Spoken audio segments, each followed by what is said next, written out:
Thank you, Amy and Brian, for partnering to bring us Dani again. Thank you, Talia Graff, for being with us. Dani, thank you for being on this call. And I want to thank everyone who's joining us and want to just say Chodesh Tov, Happy Nisan. And Dani, we couldn't think of a better person to help us think about time at this rich time of year than you. Dani, take it away. Tov, it's so nice to be here. Mamash family, and to see already all the familiar faces. And as Wes was saying, Chodesh Tov, it's Chodesh Nisan. According to many of our commentators, this is the first day of time. This is when time began. When HaChodesh Hazeh Lachem, the verse in Shmot, in Exodus 12, stating Chodesh Nisan. According to many, this should have been the first verse of the whole Tanakh. And we'll talk about that. But this is about this month, the first day of Nisan. Most of the day I was wearing a nice white shirt for Rosh Chodesh. But when you wear a white shirt and you have 6 kids, it doesn't stay white. So now I have a nice blue shirt for Rosh Chodesh. And the title for today was It's About Time. First of all, it's about time we met again. We had a good time last time. And besides it being Rosh Chodesh, I wanted to say a few things about time, also personally, and also about maybe the way that we view time, or many of our sources, I think, or rabbinic sources view time. For me, I think my first real experience with time was I was 15. I got my first letter in my life. I have a Saba and Safta. I had a Saba and Safta living in America, so I used to get birthday cards. But that doesn't count. It was just a nice birthday card.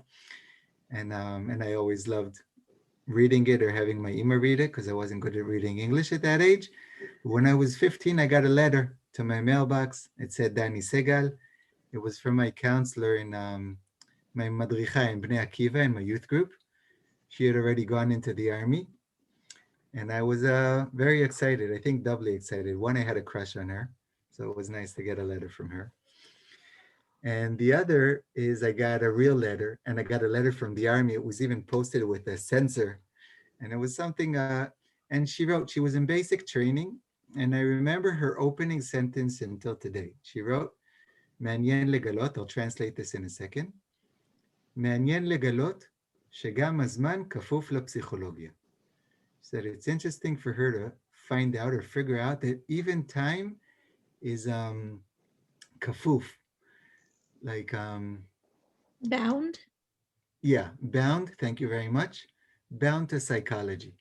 And she wrote about how when they're given 30 seconds to do something, how it's sometimes so little or so much, and what happens, how time flies when she goes home, and how time stretches when she's in the army. And that idea of time changing and being so meaningful and so different in different places stuck to me. And I did different, I think, thoughts and work on time throughout the years that have gone by.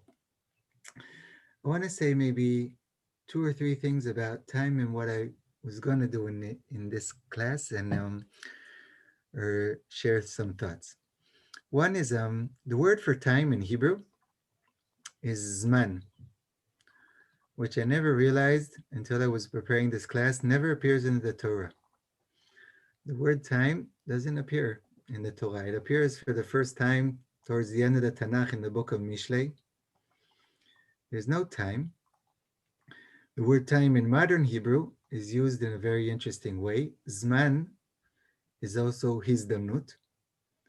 If you put the root, zayin mem nun, zman, into different forms in Hebrew, so zman means hizdamnut, which is opportunity. Basically, we view opportunity as like the time worked out. Oh, I happen to be here at this time, and you happen to be here at this time. So in Hebrew, that's a hizdamnut. We say opportunity, or we use time to define opportunity. And when I saw that this is also Rosh Chodesh Nisan, and it's also the day that you change your clocks, it's a wonderful opportunity to talk about time. The second is Pesach is all about time. And I want to get to Pesach in the end. I'm going to be making matzahs tomorrow night. Don't know if any of you ever made matzahs. It's such a wonderful thing. We have a matzah factory that comes to the community that I live in. They have this mobile oven, and they set up a big room, and they have a huge stove. And we come in like groups of 20. You get an hour and a half, and we bake matzahs. These are the matzahs that we use for Leila Seder. If you've ever been to a matzah factory, there's a big clock there. You have 18 minutes. And once the water hits the flour, everybody starts to run. And one of the 20 people, his or her whole role is to sit there with the clock and scream out the time. Because in those 18 minutes, we have to turn that water and flour into dough, and we have to make it real, I'm using my hands, real thin. And then you have to make the holes in the matzah. And if it's not in the oven within 18 minutes, it's gone to the garbage. And we're running. And it's a very, and this is what we eat on Pesach. We internalize the idea of doing something very quickly or working in a different way with time. There's, till what time can you eat bread? What time do we have to burn the bread? What time is Leila Seder? The whole idea of Leila Seder, by the way, is also bound in time. You have to eat the afikomen by a certain hour. Everything is boxed in time. So Pesach is really, in many, many ways, about time. And after I talk about time a bit, I want to get to Pesach. The third is about the times that we're in now. And I was having a small discussion with Rabbi Wes and with Amy and Brian about the times that we're going through, how it's also very different in different places. But we're going through something, all of us, for the past few years, very, very meaningful, very difficult, very different.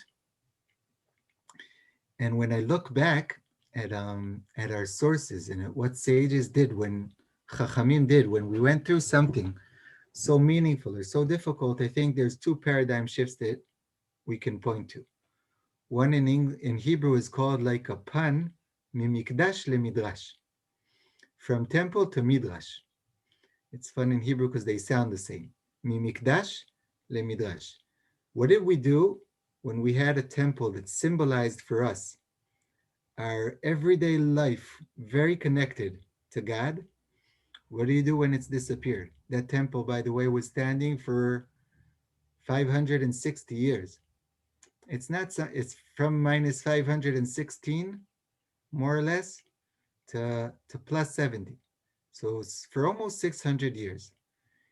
If your religion or the way you practice religion or the way you view yourself and God is based on a building that's been there for 600 years, it's been there, the temple is there just like the sun shines in the morning. It's not something that can be there or not be there. It was there when your grandparents were here and their grandparents and their great-great-grandparents so far back that there's no other option. The big shift from moving from a religion which is centered around a temple to Midrash. What is Midrash?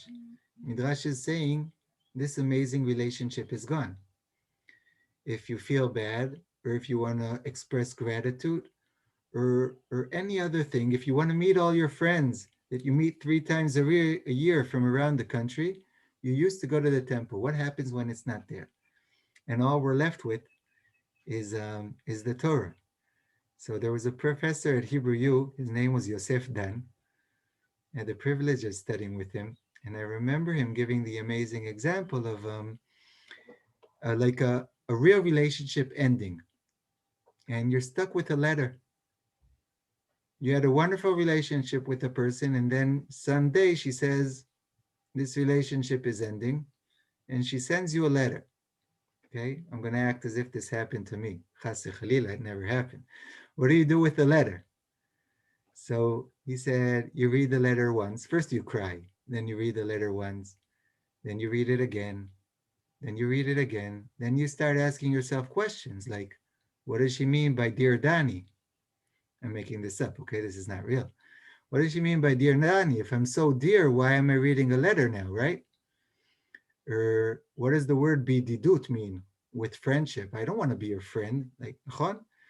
So you start reading and you start focusing on every word. And then he said, you don't only focus on every word, you start looking at other things like, hey, she used the purple pen. I bought her this pen. Like, how come she's, what does she mean by using that pen? Or this stationery? Like we use this station, and then you can hold the letter up and look if there's something hidden. Or some of us will smell the letter. Yosef Dan said in a beautiful way that that's how the people of Israel turned towards Torah. They had a living relationship that disappeared, and they wanted to fill the void, and there was nothing there. And they're sure that the letter that they have in their hands has answers for everything that the full relationship gave them. So they'll start reading verses backwards, and they'll count the numeric value of letters, and they'll split words into two, and they'll find hidden messages because it has to be there. It's all there. So the first paradigm shift was mimikdash le midrash, from temple to midrash. And that changed the way Judaism was. The second has to do with time, because that's from sanctity of place to sanctity of time. We don't have a holy place anymore. There's no mikdash. We're also dispersed around the world. There's no Eretz Israel. We're sent into exile. And are we giving up on sanctity and on holiness, or are we recreating something different? So the second big shift is they move from the sanctity of place to the sanctity of time. This we'll see when we talk about Shabbat. Heschel, of course, talks about this a lot. When he talks about Shabbat, we're going to get to Rashi and Nachmanides and the way they view the way that we use time and how it's taking the sanctity of place and embodying it into time. But I'm saying it in the times that we're going through because these are thoughts that are crossing my mind, and I'm sure many people, especially if you're in charge of some kind of institution, we're in the thoughts, are we trying to do the same but differently, or are we doing something totally different? It could be a school, it could be a synagogue, it could be an educational program, it could be so many things. Are we trying to hold on to what we had, realizing that we have to do it a bit differently? Like my children, they're going to school. So are we giving the same classes just on Zoom? Or are we trying to do something different? And I think many institutions are going through this. And when I look back at Chazal, at our sages, and saying they didn't try to do more of the same in a different way. They could have just said there's no temple. Okay, so there's mikdash me'at, small temples. Our shul is called a temple, and this is the holy place. That's not what they did. They had a whole paradigm shift. And it's not that I have great thoughts on what our shift needs to be, but I do want to look towards the end about the thoughts they had when they were relating to time as the new thing, and if any of those thoughts can help us today. So I'll just say that one more time. that I thought time was a good idea for three reasons. We're on Rosh Chodesh Nisan, the first day of time, and you actually moved your times today. I want to talk about Pesach in the end, and about a holiday that I think that starts and ends with the idea of the way we relate to time. And the fact that time was one of the two big paradigm shifts of Chazal, of Chachamim, of our sages. One was moving from the temple to Midrash, to interpretation, and to finding new meaning within the text. And the other was moving from place to time. And I want to look at their thoughts when they were doing that, and if any of them can help us. So I'm going to move into that for a second. I'm going to break from time to time. I'm very aware every time I use the word time. So I'm going to break from time to time, and just feel free to write or to voice any questions or to put out something. So before I move into the sources, did someone want to share a thought or question? Or we can do it in a few minutes after the first sources. Okay, I don't see everybody, so You'll have to speak up if you want to. And I'll say one more word about the method that I want to use today. I have, if this was in Hebrew, I would have gone into first sentences of books that we read. This is something that I love to do. I actually wrote about this a bit. I love openings of books. Try and think for a second. You can write them in the chat if anything comes to mind. If you have any opening sentences of books that you've read that resonate with you. Many times, they're very, very meaningful. So if you have any of those, you're welcome to share them. While you're sharing, I'm going to say that I want to look at different firsts today. I want to look at the first verses of the Torah. I want to look at the first Mishnah. And I want to look at the first sentences of the Shulchan Aruch, the halachic code. I want to look at the first sentence of a famous book of Chassidut called Tzidkat HaTzadik of Rabbi Tzadok HaKohen. And interestingly enough, they all start with time and they all deal with time. So I see nobody shared. You don't remember any sentences? Famous sentences of books. I think Relly has a question. Okay. And you can share in the chat books meanwhile. Who had a question?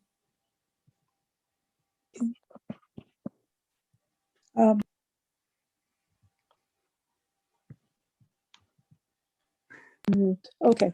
No, it's okay. The host is not allowing participant. Okay. Go ahead. Okay. Oh, okay.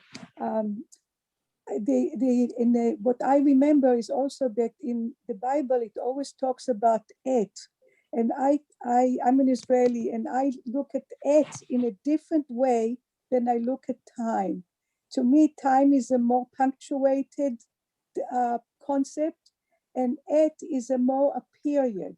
And period, if you connect the wording to psychology, it has a different pace of adaptation and change. That was the whole comment. Thank you. Thank you. It's beautiful. By the way, there's a verse that has both words that you were mentioning. The verse in Kohelet will say lakol zman ve'et lekol chefetz, and quote also zman. You wanted to say that zman is more punctuated and et is a period. There's also an opposite interpretation, by the way, that zman is the eternity and et is more punctuated, but we're not going to get into that now. So everybody's quoting it was the best of times, it was the worst of times. I think it's very famous, and many people will remember Anna Karenina, about all the happy families and all the unhappy families. And I think there's some famous openings. In Hebrew, I can quote about 20. But anybody remember the opening of Harry Potter? It's not a book that we read. So there's lots of very, very nice. It starts, by the way, with Mr. and Mrs. Darsley. Are we familiar with the book, or am I in the wrong? That they were very normal and where they lived, and thank you for asking. And it's so nice that she starts out her whole series of that it's going to change the world with the most normal of normality. Like they live in a British house, number 4, in a regular house, just like everybody else. I was talking with a friend, by the way, about Harry Potter. I live in a community which is mixed, religious and non-religious. And he lives in Beit El, which is a totally religious community. And we were talking about educating children in different atmospheres. And he said his daughter was reading Harry Potter and she was getting very carried away with the books. So at some point he said to her, you know, honey, it's not true. This is science fiction. And she said, Abba, I know it's science fiction. Boys and girls don't go to school together. Like all the flying in the air and that was fine, but there's things that, you know, you can't think of. So I'm mentioning these openings because this is how I want to work. I'm going to work with the first verses of the Torah, the first commentator, Rashi. His first commentary on the Torah, I know it's very famous and many of us might have seen it already. Then I want to work with different firsts, with what Rashi is commenting about, the verse that I was talking about this being Rosh Chodesh, the first day of time. Then look at the first Mishnah, and then look at the beginning of Halacha. And all of them, as I said, will relate to time. So let's try and run through them. I'm going to share the sources here too. There's a link at the top for anybody who wants to use that. And as we're going through, I'm going to share the sources from time to time. I'm going to, 1 second, I just have to put them here. And from time to time, I'll stop so I can see you all. Okay, so here we go. Try and make this a bit bigger. Okay. And I hope you can all see. Okay. So I'm starting with the first verses in Bereshit, the book of Genesis. And they read the following. We're in source number 1. In Hebrew, Bereshit bara Elohim et hashamayim ve'et haaretz. When God began to create heaven and earth, the earth being unformed and void, with darkness over the surface of the deep, and a wind from God sweeping over the water. And then God said that let there be light, and there was light. Rashi, Rabbi Shlomo Yitzchaki,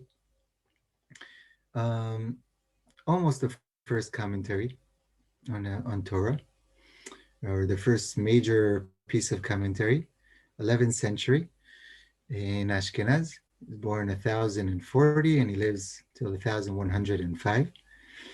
He opens up his great commentary with something that I'm sure many of us have seen already.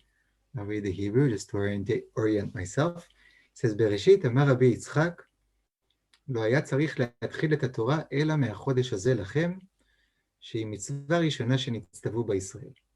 So in the beginning, Rabbi Yitzchak said, by the way, anybody know who this Rabbi Yitzchak that Rashi is quoting is? Seems like he's quoting a Midrash, some kind of Rabbi Yitzchak that said something about the Torah. The thing is, nobody ever found this Midrash. Rashi either made it up or learned it from his father. Rashi is Rabbi Shlomo Yitzchaki. His father's name was Yitzchak. And I think it's beautiful that he opens up his whole commentary, if this is true, by something that is Abba taught him. These are his first 3 words. Before I say anything, I want to say something about my Abba. So he starts by quoting Amar Rabbi Yitzchak. And what did this Rabbi Yitzchak say? The Torah, which is the law book of Israel. This is the addition of the translation. This is not in Rashi. He said the Torah should have commenced with the verse, this month shall be unto you the first of the months. This is the verse we're going to be reading from Exodus. And then he says, which is the first commandment given to Israel. So Rashi is basically saying to God, hey, good book. It's even a bestseller. It's been on the list for many, many years. If I were you, I would have used a different opening. Okay, you did pretty well, but I would have done it differently. You shouldn't have started from Bereshit bara Elohim, from the words in the beginning, God created the heaven and the earth. You should have started from Genesis 12, speaking about the fact that we can sanctify time. We can put a line in time, say there's a month starting now. This is Rosh Chodesh. This is where, and separate, sanctify here in terms of separate, say, until now there was one thing, and we're starting something new. You should have started there. Now, I'm going to leave sharing for a second. When Rashi suggests, you shouldn't have said Bereshit bara Elohim. You should have said HaChodesh Hazeh Lachem. He could be suggesting many, many different things. What could be the differences between God creating the heaven and the earth, or speaking to the people of Israel and saying to them, this is how you do Rosh Chodesh. What is Rashi suggesting? The Torah is not this, or it should have been this. The Torah is one thing, and I'm suggesting it should have been something else. Could be many, many different things, right? Can really feel free to write. If we're too big a group I'll say a few, and you can write in more. But one is, is Rashi suggesting, why did you start with a particular? Why did you start with a universal? Why didn't you start with a particular? Isn't this book supposed to be about us? Is that what Rashi is saying? HaChodesh Hazeh Lachem is the people of Israel. Why did you start with the whole world? Is he saying history versus law code? Is he saying, why did you start with telling me stories about what happened? If this is a law code, start with the first mitzvah, right? What else could be there? Could be universal or particular. It could be history or stories, right? Nomos and narrative. It could be, why are you telling me stories? Tell me about laws. It could also be, why talk about you? Talk about us. Why Bereshit bara Elohim? Talk about what we can do. When you created the heaven and the earth, you said, okay, this is light and darkness. This is day one. You created time. How about talking about us creating time? Who's this book supposed to be about? Is it about us or is it about you? Is it about what happened or is it about what's going to happen or what can happen? So Rashi, in a question, he's such an amazing educator because the answer is not important. He's asking, what is Torah? His first commentary on Torah is asking, what is Torah supposed to be? Is it supposed to be a book of law? Is it supposed to be a book of history? Is it a book for the nation of Israel or is it a book for the world? Is it a book about things that have been, or is it a book that we need to learn from how things should be in the future? All those questions are in Rashi's simple suggestion. Why did you start the Torah here? He's asking about the setting, and setting is very important. If you come into the room and it's set up in a circle, one thing is expected. If it's set up in line, something else is accepted. Details I don't always follow the chat. I'm sorry. So if please feel free to. So I'm leaving Rashi here just for 1 second because I wanted to mention Rashi sends us to a Chodesh Hazeh Lachem, to the way we to a different verse that should have opened up. We're going to approach that verse in a minute when after approaching the first Mishnah. But I just want to mention so far that the Torah opened with time, with God creating time. He called day one, then there was day two. And Rashi suggests we should have done something different. Could be many, many suggestions. One of those things that Rashi might be implying is don't talk about you creating time, talk about us creating time.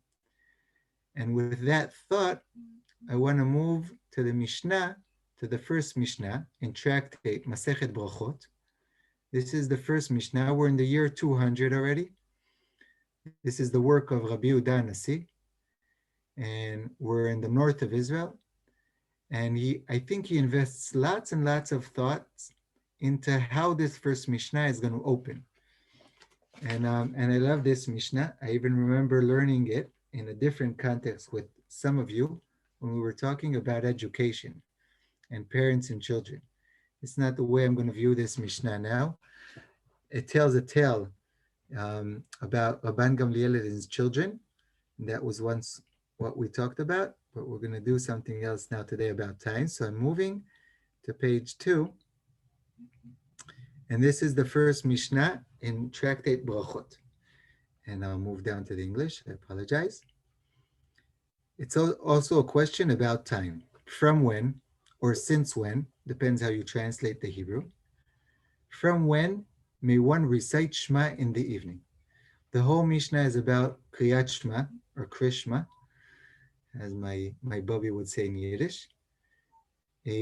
About reading or reciting the Shema. We're supposed to recite it in the morning and in the evening. And the whole Mishnah, this great work of so many people for so many years, starts with a question about time. What is the time frame in which one can read the first paragraph, the paragraph of Shema in the evening? So from everything they could start with, they don't tell the history, They don't say that Moshe received the Torah from Sinai and gave it to Joshua and Joshua gave it to the, they don't say anything. They start with a very specific question. What is the time framework in which one may recite the Shema? And then there's 3 different opinions because we're Jews. We always were, okay? One opinion goes to Rabbi Eliezer. First of all, there's something they all agree about. Maybe they weren't really Jewish, okay? So they say, from the time when the Kohanim go in to eat their Teruma. Kohanim, when they eat their holy food, if they're unholy, there's a certain time in their whole experience of purifying themselves where they can eat their Teruma again. It happens, by the way, in the evening. It happens when the stars come out. They finish their time of impurity and they can eat Teruma again. So they say the time starts when the stars come out. When does the time end? Rabbi Eliezer says until the end of the first watch. So says Rabbi Eliezer. It's about 10 o'clock at night. The night is divided into 3 watches. And the sages say until midnight. They give us 2 extra hours. Rabban Gamliel says until the break of dawn. So there's a whole story here about the time when we can recite Shema. It seems their dispute is about the word in Hebrew, beshochbecha. Does that mean when you go to sleep? Does that mean when you lie down? Does that mean while you're sleeping? But what do we have in the end? That the beginning of the time is described according to the time when the Kohanim go in to eat their Tuma. Now I want to give you the first question of the Talmud on this Mishnah. It's not here in the sources. I'll leave the source for a second. Okay, we're missing a great story about Rabban Gamliel and his children, but we'll do that some other time. I just want to talk about time this time. So we have 3 opinions about the time frame where we can recite Shema. Everybody agrees that it begins when the Kohanim can eat their dinner. The Talmud will later say, okay, but that's when the stars come out. Couldn't you make it simpler and say when the stars come out? Why did you have to talk about when the Kohanim can eat their dinner? Especially, by the way, since there's no Kohanim eating dinner anymore. Because this is in the year 200 and we haven't had a temple for already 150 years almost. So why use when the Kohanim can eat their dinner? And the Talmud will say beautifully that we learn something. That we define, we're doing things upside down now. We're almost defining night or when the stars come out by what we do and not what we do by when the stars come out. We could have said when the stars come out, but that's not when our night begins. When does our evening begin? When we've finished our day, when we sit down for dinner.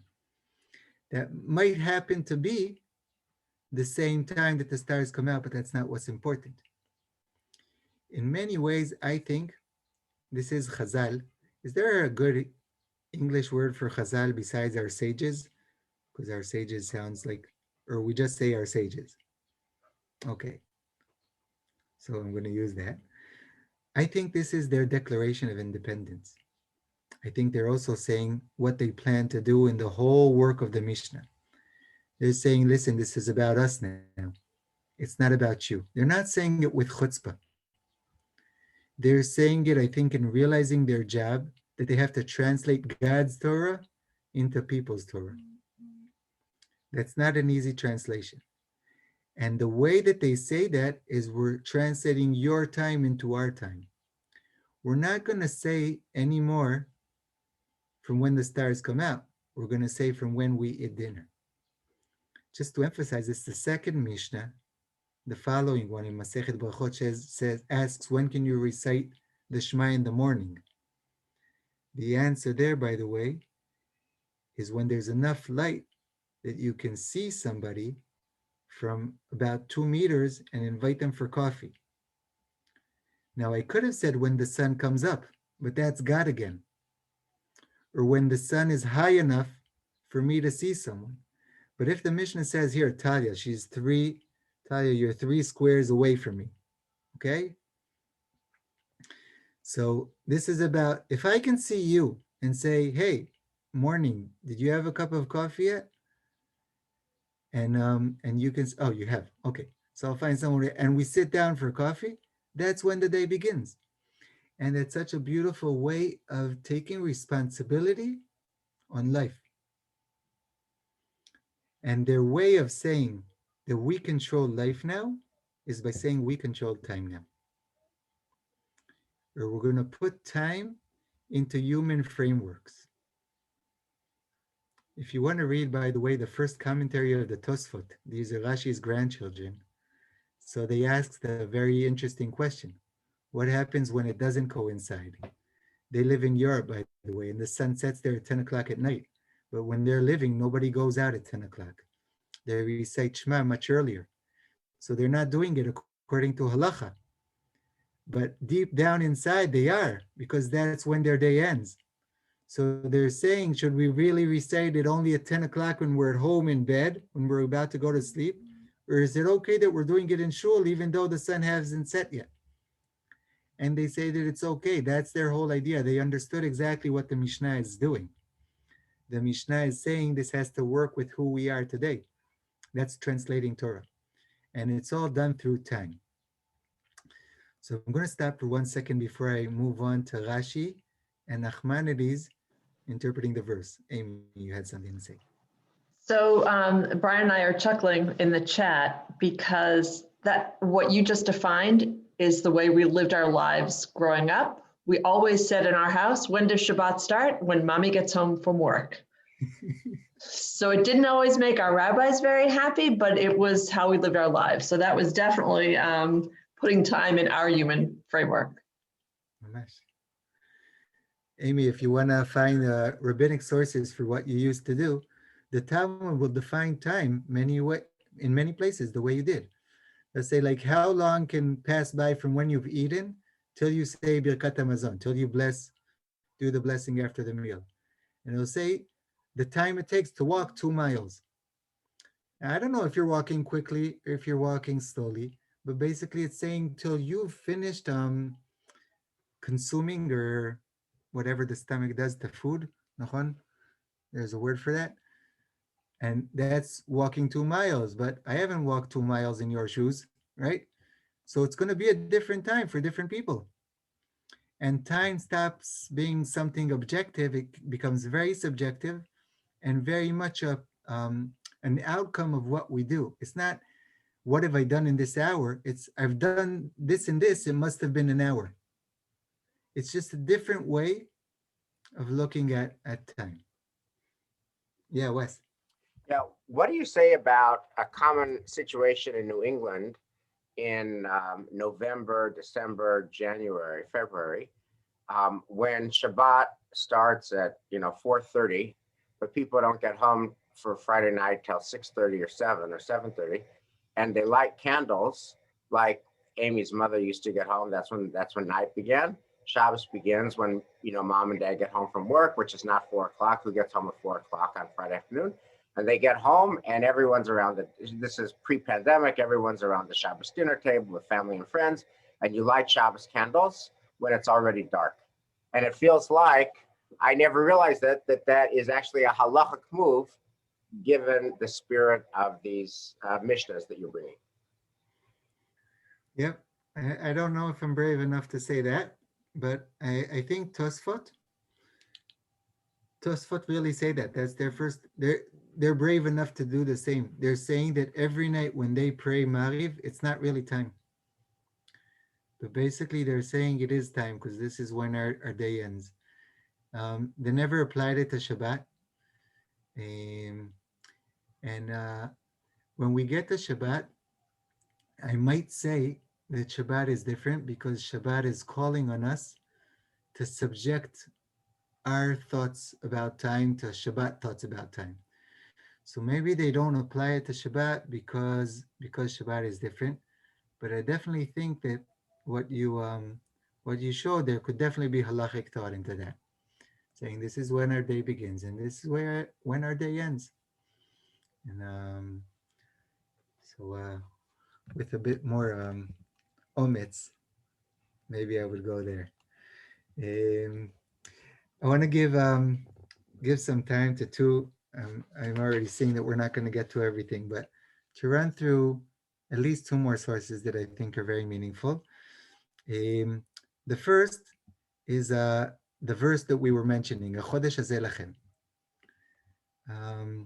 Maybe that'll give us a chance already to talk about Shabbat, so we don't miss that, and about the way we view time. So I'm skipping already to page 5. Page 4, source number 6. This is Nachmanides, Ramban, 13th century Spain, northern Spain.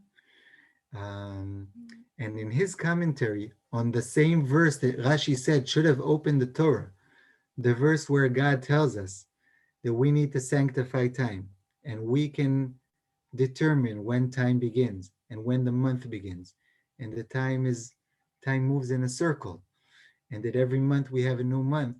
So he says, what's the importance of saying a Chodesh hazeh lachem? So Nachmanides has a very interesting take. And I'm skipping a bit just so I'm now on page 6. And look at what he says in this paragraph, starting by the words, "And just as the Sabbath day," okay? "And just as the Sabbath day is remembered by our counting from it, the first day from the Sabbath and the second day from the Sabbath, when my daughter asks me, 'Abba, what day is it today?' I say, 'Ayom Yom Rishon.' This is day number 1. And then I say day number 2 and day number 3, Shlishi, Revi'i. We don't have names. We don't call them Sunday or Monday or Tuesday, right? That's the way we use days. In the same way we use for months. Nisan is called HaChodesh HaRishon. They didn't have names before we went to Babylonia. They were just called month number 1, month number 2, month number 3.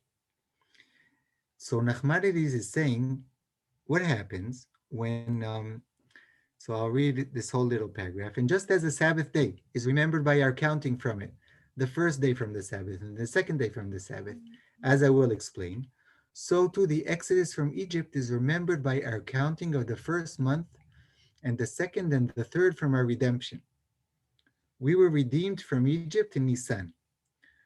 So when I put a date on the top of the page, I'm writing a letter, and I say, today is Yom Shlishi, the 3rd day, and today is a Chodesh HaRevi'i, the 4th month from Nisan. I'm giving a whole worldview just by writing the date on the top of the page. I'm saying it's been 4 days since Shabbos. I miss it a lot. 3 days to go. And I'm saying, and the month that I'm in, I want to recall or remember redemption from Egypt, because this is when I was free.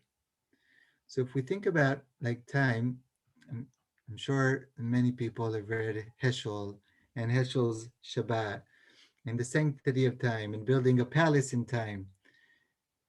Shabbat is about a different way of viewing time. It's not just taking responsibility about time.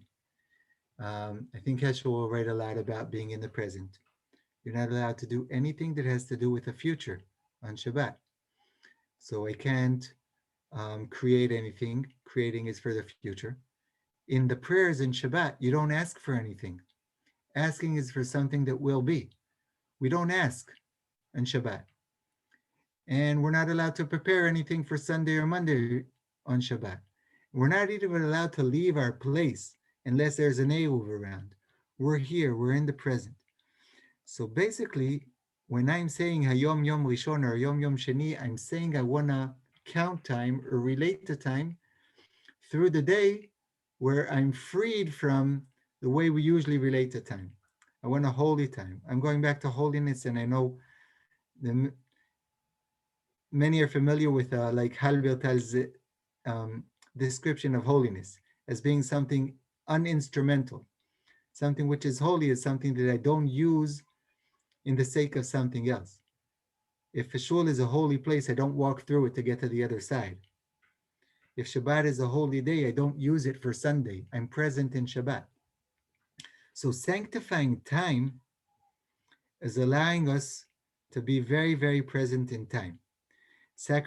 Sanctifying the days and saying Hayom Yom Rishon, according to Nachmanides, is saying we relate to Shabbat.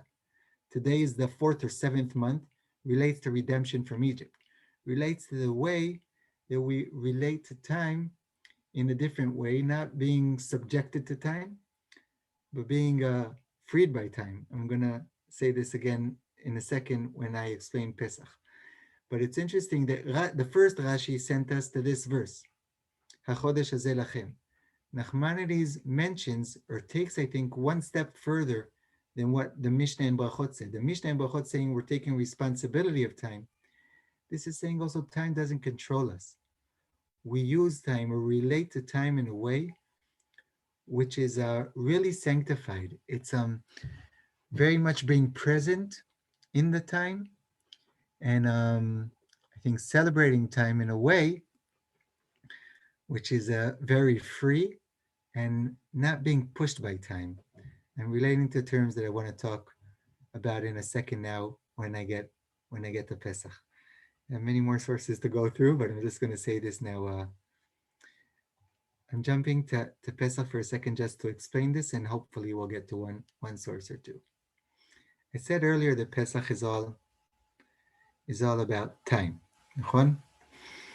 And what's so nice about Pesach being about time? Basically, why do we eat matzahs? Which is a question that I think many of us raise every year again.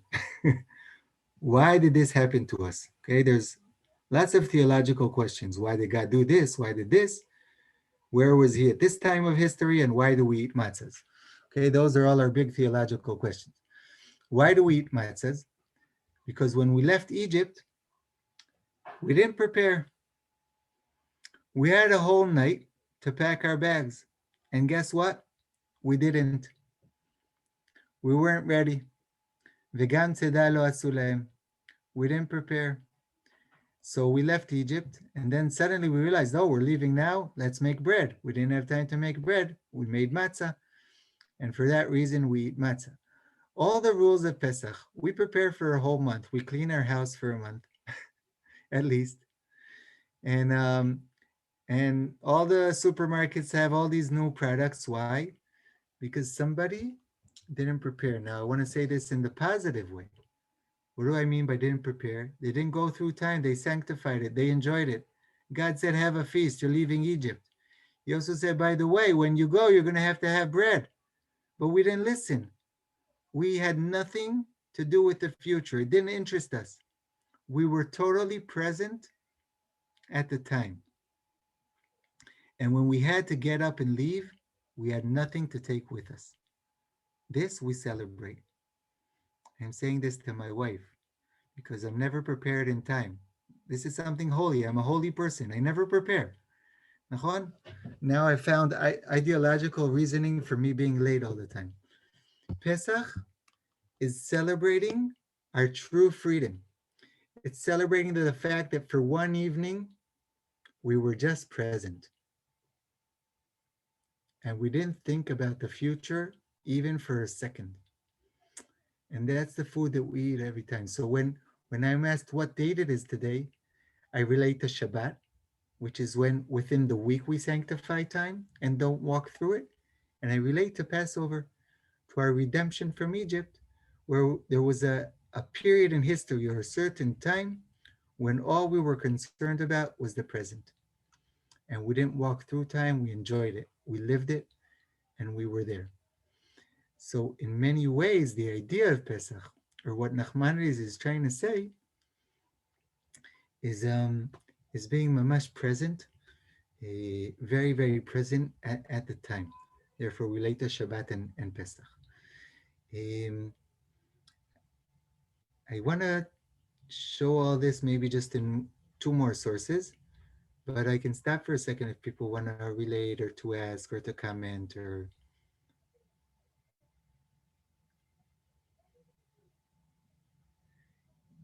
You don't have to, it's just an option.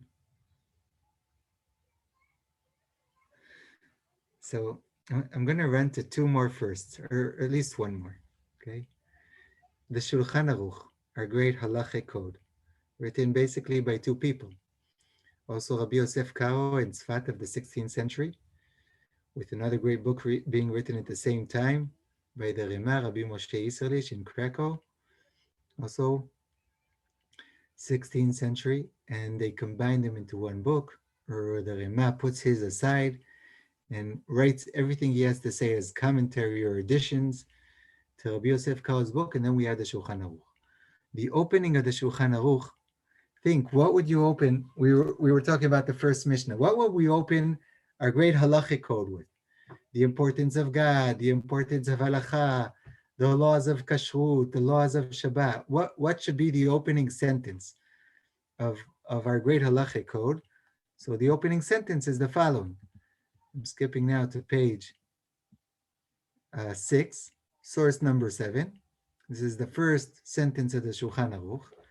יתגבר כארי לעמוד בבוקר לעבודת בוראו, שיהיה הוא מעורר השחר. In English, one should strengthen himself like a lion to get up in the morning to serve his creator, so that it is he who awakens the dawn. So Rabbi Yosef Karo has 2 words to say to all of Am Yisrael for all these generations. Get up. Get out of bed. And the nice way he puts it is, Sheyeh hu me'orer hashachar. I want you to awaken the dawn and not be awakened by the dawn. Now, raise your hand if in the past week you awakened the dawn. Who was up before sunrise? Okay, 1, 2, 3, 4, 5, Yofi. Yep, all of us were up before sunrise. What happens when you awaken the dawn? This is, by the way, it's taken from the Talmud in Masechet Brachot that says that King David, that's what he said about himself. He said, I glorify myself because I always awaken the dawn. Other kings sleep in, and they let the dawn awaken them, and I awaken the dawn. If you've been up before sunrise, you realize also that it's very quiet and you get a lot done.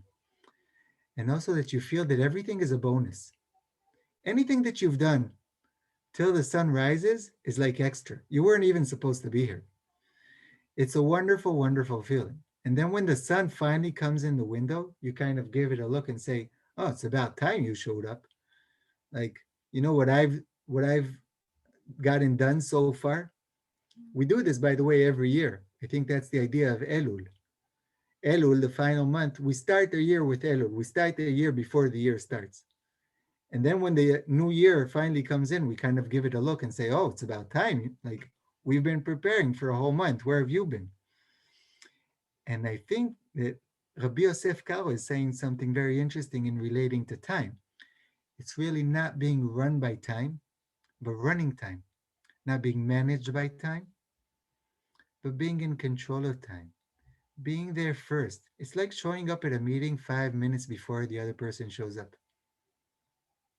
You're going to run the meeting. It's going to be yours. You're prepared. You're there.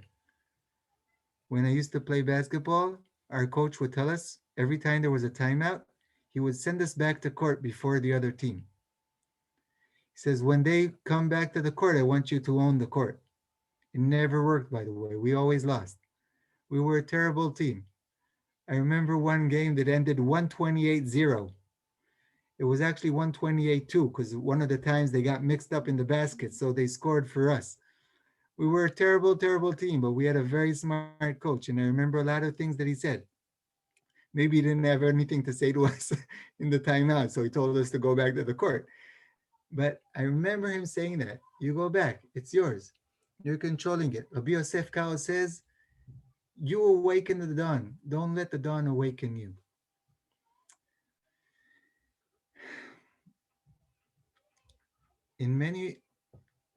I think it's a beautiful way to open halakha, by the way, because he's not saying anything about a certain halakha. He's saying about our disposition in life. When you face something, if there's anything that really manages us, it's time. And I think this is also a time to pause and say, it's so beautiful, moving from place to time. First of all, it's the greatest equalizer in the world. Place is very hierarchical. Is that a word? Did I make that up? Something to do with hierarchy. Segal? נכון? Some people can enter and some people can't. You can have the place of the Mikdash in Jerusalem, in Eretz Israel, and outside of Eretz Israel. You can have inside shul, you can have outside, you can have in school, in the court, first class, second class. נכון? Place has a lot to do with hierarchy. Time has nothing to do with hierarchy. It's uncontrollable. Nobody controls time. I can't say Monday's not going to come. And I can't say, okay, Dani, you're not going to be in Monday. Monday's just for us. It's not for you. Who wants to be in Monday? Lo meshane. אבל nobody can control it. So it's also the great equalizer. If you think, by the way, we're saying, I'm a Levi. I don't know if there's other Leviim or Leviot here from the tribe of Levi. So my role when the temple is going to be built again, or if it were, is to be a guard of the temple. I don't let people in. I'm the one who says, I'm Shomer HaMikdash. I'm the Shomer, I'm the guard.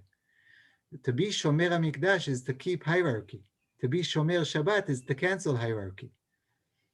That's the difference between place and time. If I'm Shomer Shabbat, so me and the slave and anybody else working for, we're on the same level. I can't ask him to do anything. So the definition of shmirah, of guarding something, is the exact opposite. It's also the great equalizer. And maybe one more thing I think about the morality of moving to time is that it's circular, or at least the way Judaism views it, it's that way. If you talk about Passover, then we talk about Pesach Sheni. Just studied it. If there's any people here that are doing Daf Yomi and Talmud. So 2 chapters ago, it was all about Pesach Sheni, the second Passover. What if somebody missed Passover number 1? What do? So God says, no problem. We'll do it again next month. Time says you always get a second chance. In place, you were either there or you weren't there. Putting time into the picture says, okay, you weren't there today. Maybe you can be there tomorrow. You didn't do tshuva today, maybe we'll do it in a week. I didn't have a great conversation with my 17-year-old daughter today. I'll make it up to her tonight. We'll talk differently. Yeah, Wes. Yeah, so Dani, I'm really loving this lecture on these sources, but it raises a question. All of the sources that you've mentioned have as a common denominator human agency over time. I mean, the Recite is God's agency, but God is a creator. God is the subject. God creates. And then the Mishnah from Brachot, but the first and the second, when you say Shema in the evening, when you say it in the morning, humans have agency. In the Shulchan Aruch, you quote Joseph Caro as having us, we waken the dawn. That's agency. Even the Ramah says, okay, if you choose not to get up so early, get up a little bit later, but don't get up too late. Don't get up after the shul, the congregation starts. But what Caro and Rabbi Isserles have in common is we have agency over it. So all the sources presume we have agency over time. And my question is, how does all that intersect with the reality of the pandemic, where the big noun is not agency, but humility? Most of us have no power over anything. I mean, in Israel, fortunately, you have vaccines that are common, but we don't even have the power over vaccines, especially in Massachusetts. A very small percentage of our congregation of the Commonwealth is vaccinated. So for us, it's still, we're in the land without agency. We're in the land with humility. So how does the reality of COVID intersect with your sources? Toda, thank you very much for that question. I think, by the way, it goes back to your other question. And that I think that in the most important times that have to do with time, we need to use humility. We're never ready for Shabbat. And according to all the sources I was saying, then I could have said, okay, when I'm ready, it's going to be Shabbat. We're not ready. And that's the place where we put ourselves, I think, aside. Passover, it's even more meaningful. The day, it's a very strange day according to the Talmud. it starts in the middle of the day. That's when you can start the sacrifice, and it ends at midnight. It has nothing to do with the way we live life today. And it's subjecting us to a different way of time, a different thought of time. It also mixes the day and night. Half of that day is day and half of it is night.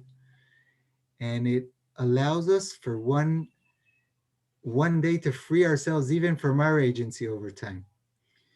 And so I don't think it's always us controlling everything.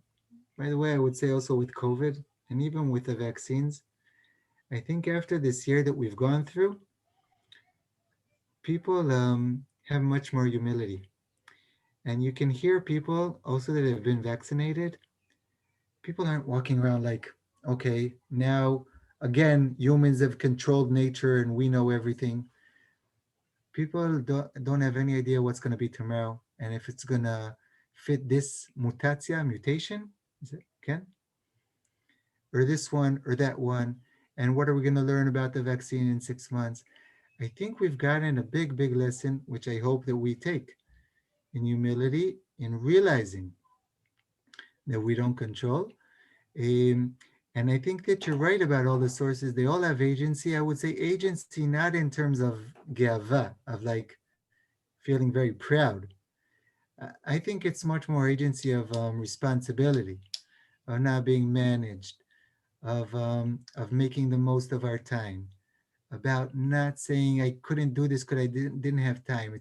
It's responsibility. It's realizing that it's in many, many ways up to us, not again in a proud way up to us. We control everything, we even control time, but in a responsible way of looking at it.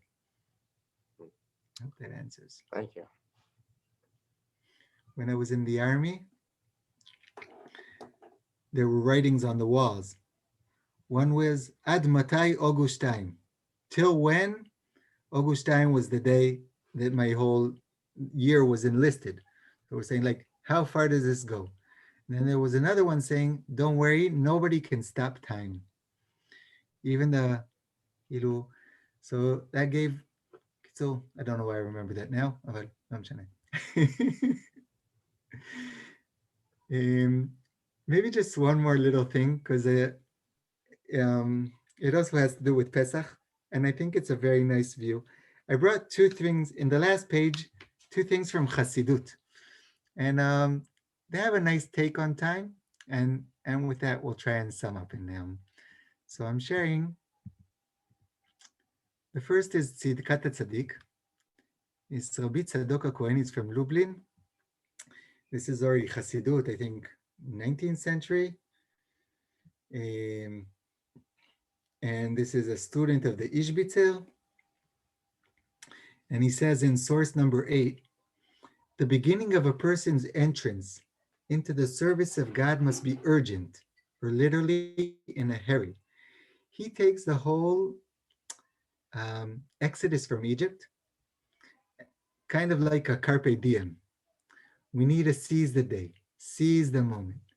When something happens, you have to take it right away. It might not be there in a second.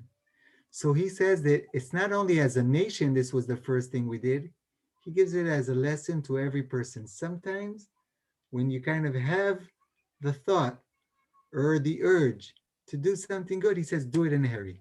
If you wait 1 second, it's not going to be there. This is how he opens his book, with the word Recite, just like Bereshit. And just like Rabbi Yosef Karo, he opens it with time, with controlling time, and with not allowing yourself to fall under the realm of time. If you wait a second, it's not going to happen. And just to show how somebody took this just a bit further, this is a rabbi from, I think, Chicago, I'm not sure, maybe Baltimore.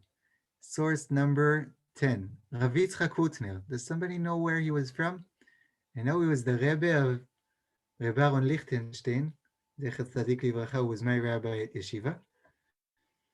And he studied with him in America. For some reason, I thought it was Baltimore, but I'm not sure. And he says the following. This illuminates, I'm reading in source number 10, the words of the Maharal, who says that a person who performs a mitzvah without urgency creates a flaw in the mitzvah through the delay. In delaying, such a person demonstrates that the mitzvah falls within or beneath time. Let's just explain this for a second.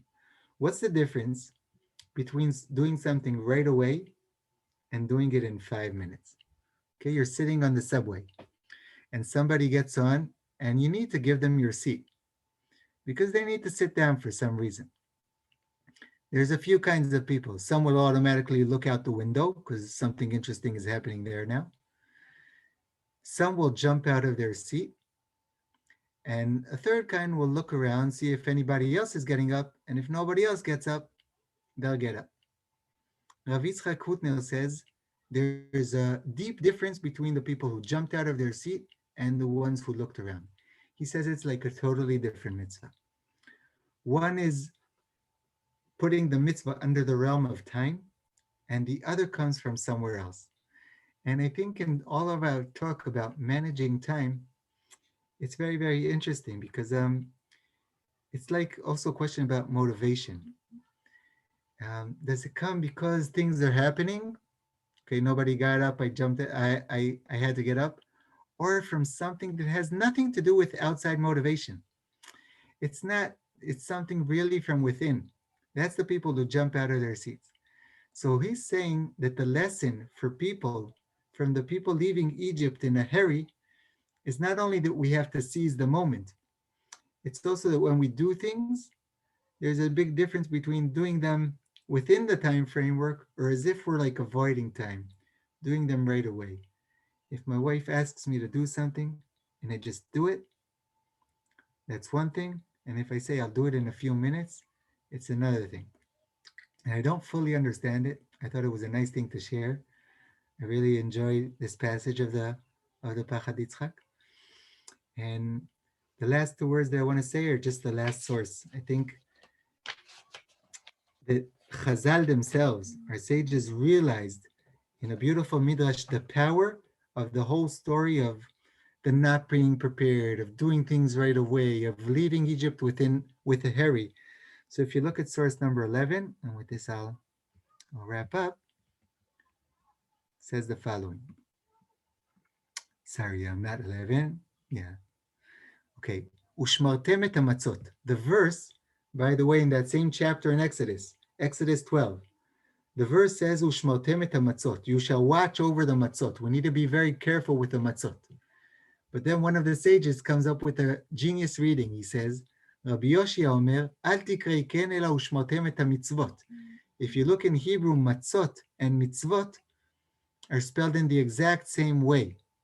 You just have to add another vav.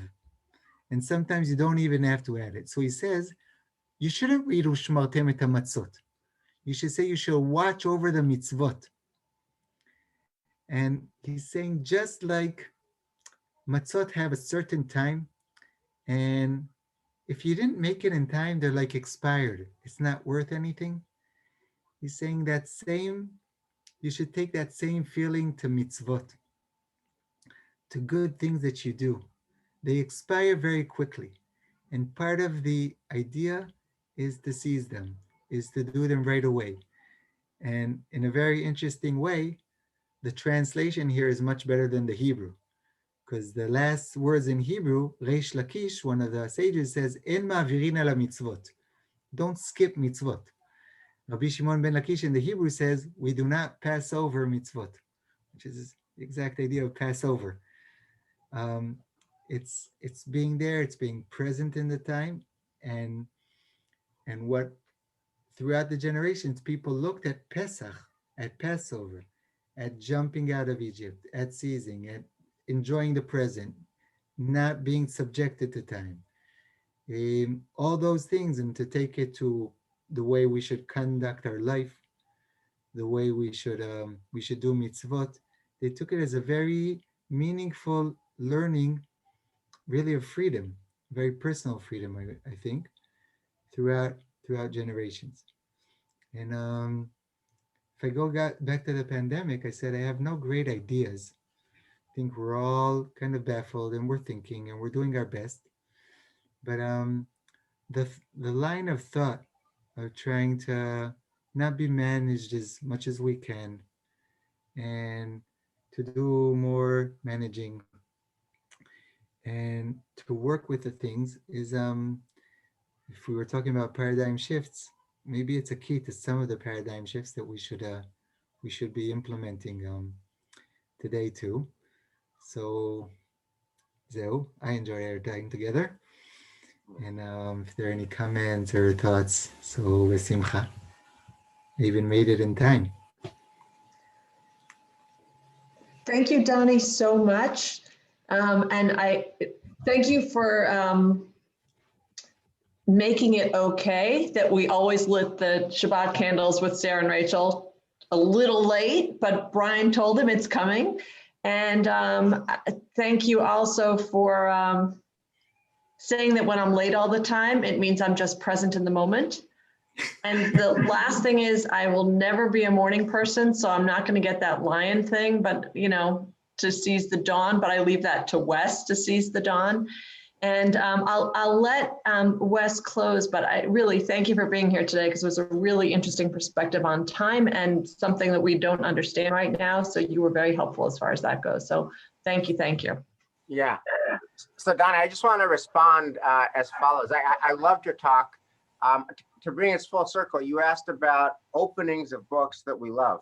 So this is the most profound opening of any book that I know of, including the books that you mentioned. I think this is at that level of profundity. It's a book written by Atul Gawande, who is a great doctor and a writer on medicine in Boston. And he wrote a book called Being Mortal. And I read this book, Being Mortal, when my mother was dying. She was in the process of dying for a few years. And I read this book, Being Mortal. And the first sentence of Being Mortal is, I'm paraphrasing now, but they taught me lots of things in medical school. The one thing they never taught us in medical school is that people die. That they don't teach you in medical school that people die, only that they live. And so what I was thinking about that, and that opening has just always stuck with me. And I think the unspoken premise in your whole talk about time is that all of our time is limited. What Atul Gawande said in his book, Being Mortal, is true for all of us. All of our time is limited. And what I took away from your sources is therefore we have to be very urgent and very intentional in how we spend the time that we have. All of our time is limited. So therefore, let's be thoughtful about how we spend the time that we have. And all of your sources invite us to do just that. So thank you so much, Dani, and Amen. a Chag Kasher v'Sameach and a Chodesh Tov, and you made our Nisan, you made our holiday season with your Torah. Thank you so much. And Amy and Brian, thank you for making us all connected, and all of our learners, thank you so much for being with us here this morning. Join us again on Sunday, April 11th for Yehuda Kurtzer. Chodesh Tov. Thank you so much. Bye-bye.